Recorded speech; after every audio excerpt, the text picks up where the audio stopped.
And the Lord appeared to him by the oaks of Mamre, as he sat at the door of his tent in the heat of the day. He lifted up his eyes and looked, and behold, 3 men were standing in front of him.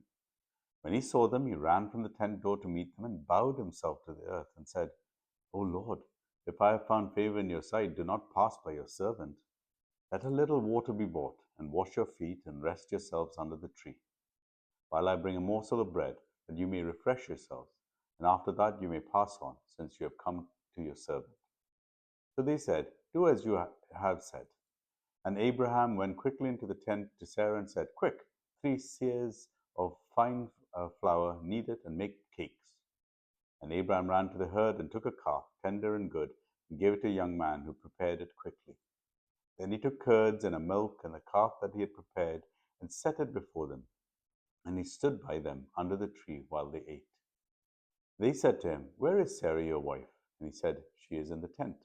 The Lord said, I will surely return to you about this time next year, and Sarah your wife shall have a son. And Sarah was listening at the tent door behind him. Now Abraham and Sarah were old, advanced in years. The way of a woman had ceased to be with Sarah. So Sarah laughed to herself, saying, Am I worn out and my Lord is old? Shall I have pleasure after I am worn out? And the Lord said to Abraham, Why did Sarah laugh and say, Shall I indeed bear a child now that I am old? Is anything too hard for the Lord?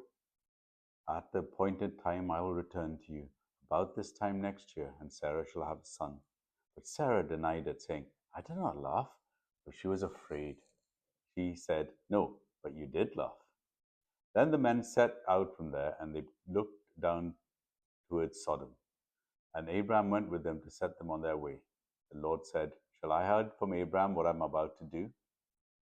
Seeing that Abraham shall surely become a great and mighty nation, and all the nations of the earth shall be blessed in him.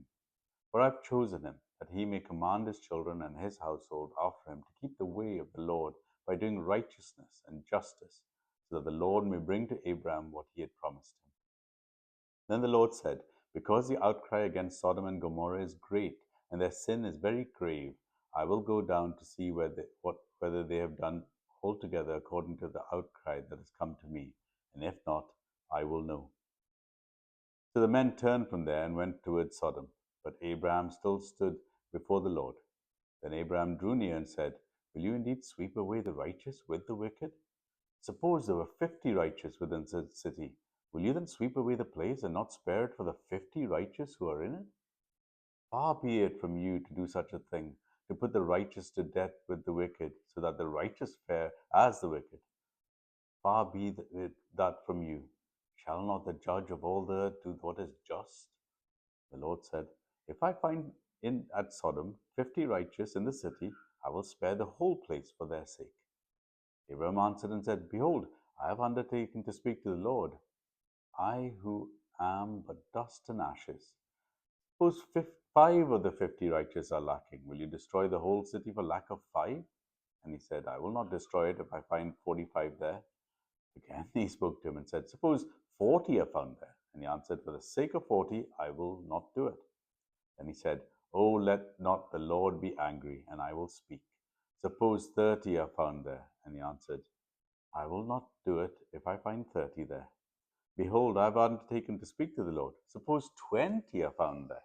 He answered, For the sake of 20, I will not destroy it. Then he said, Oh, let not the Lord be angry. I will speak again, but this once. Suppose 10 are found there. He answered, For the sake of 10, I will not destroy it. The Lord went his way when he had finished speaking to Abraham, and Abraham returned to his place. Genesis chapter 18.